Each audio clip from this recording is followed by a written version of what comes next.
Vamos lá, pessoal. Nós vamos falar um pouco aqui sobre o cartel de gases industriais e medicinais. Bom, inicialmente, nosso roteiro de apresentação hoje aqui é falar um pouco sobre o produto e mercado relevante, sobre as empresas envolvidas, mecanismos de manutenção desse cartel, mecanismos também de violação do combinado e como isso era penalizado, a descoberta e denúncia do cartel e o julgamento e as punições. Bom, inicialmente, falando um pouco sobre a dimensão do produto do mercado relevante, nós temos que é um mercado muito complexo, né, o de gases industriais e medicinais. São utilizadas diversas tecnologias, são vendidos por canais de venda diferentes, como plantas on-site, a granel e cilindros. Se tem uma dispersão de custos relativos de transporte também, que é muito grande, e é utilizada por diversos setores do Brasil, do país, né? Desde hospitais até siderúrgicas. Do ponto de vista da produção, nós podemos diferenciar eles em gases de processo e gases atmosféricos. Os gases de processos, eles são coprodutos de processos maiores, então a localização dessa produção vai ser determinada pela localização do processo produtivo inicial. Já os gases atmosféricos, que são oxigênio e nitrogênio, eles são produzidos em plantas especializadas. Então há essa complementaridade técnica na produção. A estrutura de mercado, nós temos ali, como falei inicialmente, a produção on-site, que ela é feita diretamente nas instalações do cliente, então ela é ligada a clientes maiores, como siderúrgicas, distribuição a granel, que ela é feita através de dutos, sem a embalagem, né? E o varejo, que são os cilindros. A gente pode estruturar o mercado através dessa segmentação, né? A produção no site ela pode ser vista como um mercado diferente, né? Porque tem uma estrutura de distribuição diferente, assim como a granel e varejo. As características que nós temos, a produção no site, ela tem investimentos elevados específicos e sobre uma dimensão geográfica, ela é vista como um mercado local, porque a planta já está instalada e ela atende somente aquele cliente. A distribuição em cilindros, ela tem necessidades específicas ali de unidades de invase integradas às fábricas, e nem todas as unidades têm essas plantas, então nós podemos segmentar ali o mercado. E um ponto específico sobre os gases medicinais, eles são diferentes dos outros, porque existe um controle de qualidade maior, equipamentos mais caros envolvidos na produção, e também um grau de pureza que é necessário ser maior no meio medicinal, né? E isso leva a elevados custos de migração de partir de gases medicinais para industriais e vice-versa. Do ponto de vista da demanda, né, os gases medicinais eles não são substituídos entre si, obviamente, né, por se tratar de ser determinado por critérios técnicos, né? E também, assim como os gases industriais, eles não são baseados por motivos econômicos, mas critérios técnicos da produção. Então, a gente pode concluir, né, que a definição do mercado relevante está nessa dimensão produto. Então, e o que a gente pode concluir de tudo isso? Embora seja o mesmo produto, nós temos curvas de demanda e graus de poder compensatório muito diferentes. E na presença de competição, seria esperado também um grau de diferenciação entre os mercados, principalmente relacionado aos custos de distribuição e a presença de contratos de médio a longo prazo, né, que vai impor uma rigidez de preço. Falando sobre a atuação geográfica desse cartel, ele é muito abrangente, abrange todas as regiões do país, né, principalmente por atender hospitais que estão em todo lugar do Brasil, grandes siderúrgicas que têm em diferentes partes do Brasil também, ele está em todas as regiões. Empresas envolvidas no cartel. O CAD julgou 5 empresas e revelou diferentes graus de envolvimento entre elas. A AGA, empresa sediada em São Paulo, é especializada na fabricação de gases industriais e Moacir de Almeida Neto foi o executivo indiciado na investigação. A Air Liquid, presente desde 1945 no país, fornece soluções em gases, serviços e tecnologias relacionadas ao setor. A empresa foi investigada e tinha sob sua liderança os executivos Hélio Franceschi e Walter Pilão. Já a White Martins, pioneira na produção de gases atmosféricos, químicos e medicinais, destaca-se por sua relevância no mercado global. A empresa tinha como líder o executivo José Antônio Bortoleto. Fundada em 92, a IBG é a empresa 100% brasileira e atua no fornecimento de gases hospitalares e industriais. Newton de Oliveira foi o executivo envolvido em todo o processo. Restando das 5, a Air Products, que foi fundada na década de 40 e é conhecida pelo fornecimento de variados tipos de gases, fornecendo também equipamentos e tecnologia para diversas indústrias. No processo administrativo, Gilberto Galo, Carlos Alberto Cerezini e Vitor de Andrade foram os executivos investigados. Agora eu vou falar sobre como que funcionava esse cartel. Esse cartel, ele tinha como se fosse as Golden Rules, então era um bom livro de regras para que todos os participantes eles tinham que seguir, e as principais elas se pautavam na fixação de participação do market share e também no pacto de não agressão entre os participantes. Então, você tinha alguma listinha ali de regras que eles tinham que obedecer, então era de respeitar o fornecedor atual, você não poder ter essa perda de faturamento, se o cliente que você atende, ele aumenta o consumo, você é o preferido a atendê-lo, se ele muda as formas de produto, você ainda tem essa preferência, e sim, para hospitais, aí sim era 100% o pacto de não agressão para qualquer tipo que seja de produto. Então, como funcionava isso? O cartel ele tinha essa preferência para os projetos públicos, mas ele também atuava nos projetos privados.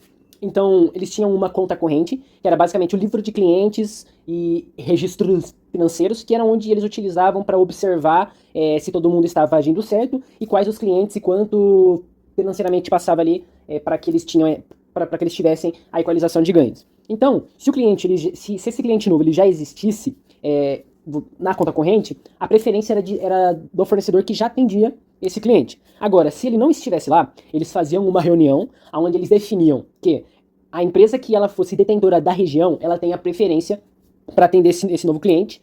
Eles tinham uma tabela de preço mínimo para poder atuar também, e também eles definiam como que seria feita para que a empresa selecionada ela vencesse o cartel.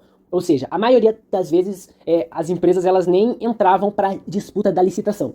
Elas apenas ficavam de fora, mas às vezes também elas entravam e no decorrer elas saíam para que não ficasse tão na cara que havia esse cartel também. Agora, falando um pouco mais sobre depois que há esse combinado, as empresas vão para a conta corrente. Essa conta corrente ela funciona como um fundo de compensação, onde em cada empresa havia funcionários responsáveis por observar se esse cartel estava funcionando bem ou não. Se ele notasse algum comportamento desviante, ele tinha que passar pro superior dele, onde no processo administrativo não fala quem são, mas ele tinha que passar essa informação. Então, havia uma reunião onde eles analisariam se houve desvio ou não. Se não houve desvio, segue como está o cartel.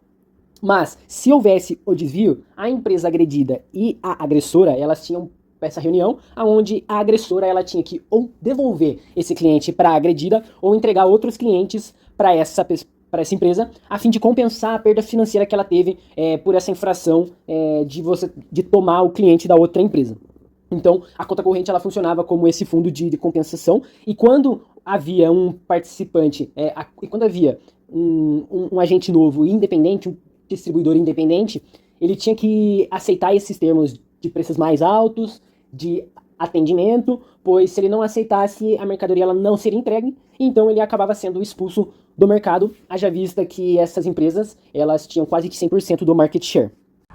Bom, o que eu vou falar agora, o Luan já trabalhou anteriormente, então de uma maneira mais resumida. O cartel, ele funcionava com base em alguns parâmetros e regras que ajudava na sua eficiência, né? Então você tinha métodos de fiscalização e monitoramento dos agentes do cartel, você tinha pactos, acordos de não agressão, acordos de preço entre eles, de controle da produção, você tinha mecanismos também de compensação e punição de atos que pudessem prejudicar esse esquema. Então, um exemplo disso era a conta corrente. A conta corrente funcionava como um instrumento de não só fiscalização e monitoramento, mas também para poder recompensar empresas que foram prejudicadas por outros membros do cartel.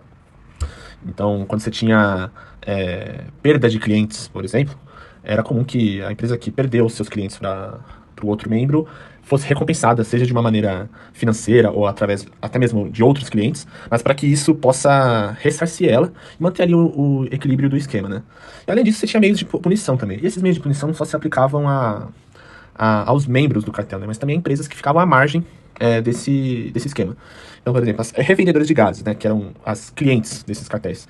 As revendedoras de gases, que não se sujeitavam às condições econômicas, que na maioria das vezes eram injustas, sofriam sanções por parte desses cartéis. Então, muitas das vezes eles restringiam a venda ou até inibiam para forçar essas empresas a serem cooptadas para ali pro esquema ali do cartel. Bom, falando um pouco sobre a descoberta e denúncia do cartel, nós temos que a denúncia desse cartel foi feita através de uma representação do presidente da IBG e recebida pela SDE em dezembro de 2003. Lá, ele forneceu algumas informações como nomes e telefones dos principais envolvidos na organização do cartel, e que isso gerou algumas ações investigativas, como interceptação telefônica e busca e apreensão, o que no fim gerou a obtenção de documentos comprobatórios e a confirmação do cartel. O que foi decisivo também na instalação desse processo foi a participação anterior da IBG em outros procedimentos distintos, que já envolviam práticas anticompetitivas. Desses 8 procedimentos apuraram pela existência de cartéis, o que forçou a gravidade das condutas denunciadas. Vamos tratar agora do julgamento e das punições. O processo administrativo no âmbito do CAD contemplou as 5 empresas e os 8 executivos mencionados, e tramitou em paralelo também uma ação penal para tratar desse caso. Em setembro de 2010, as condenações administrativas foram publicadas no Diário Oficial, após terem sido aprovadas nos termos do voto do conselheiro relator do CAD. Tomamos como base aqui o artigo 27 da Lei Antitrust Brasileira, que na verdade é a lei anterior, hoje em dia ela já foi substituída pela Lei 12.519. O conselheiro relator toma como base esse artigo 27 e usa cada um dos incisos, como vocês podem ver nessa pequena tabela. Tratando mais especificamente das penalidades das empresas, foi estabelecido um parâmetro básico de multa de 25% do faturamento dessas pessoas jurídicas. A White Martins, por ser reincidente, recebeu o dobro da penalidade, enquanto que a IBG recebe apenas 10% dessa penalidade, justamente pois, primeiro, teve um grau de envolvimento muito menor no cartel, e segundo, que foi uma das responsáveis pela denúncia que mais tarde deu origem a esse processo administrativo. Em termos de pessoas físicas, todos os executivos foram considerados culpados de manter contatos para limitar a concorrência e dividir os clientes, com exceção de um dos investigados, o Hélio, que é representante da Air Liquide e que foi o único absolvido, por falta de evidências firmes que mostrassem a sua participação específica no cartel. A penalização das pessoas físicas foi feita conforme parâmetros da lei antitrust. Para Campos e Oliveira, que são os diretores da White Martins e da IBG, a multa foi equivalente a 10% da menor multa aplicável às suas respectivas empresas. Gostaríamos de chamar a atenção para o fato de que essas multas são recorde. São 3 bilhões de reais nesse caso, sendo que a multa de 2,2 bilhões colocada à White Martins é de longe a punição mais rigorosa já colocada pelo CAD. De qualquer forma, o voto do conselheiro relator justifica esses valores pelo fato de que essas empresas estão amparadas por grupos transnacionais e de finanças sadias. É isso, muito obrigada.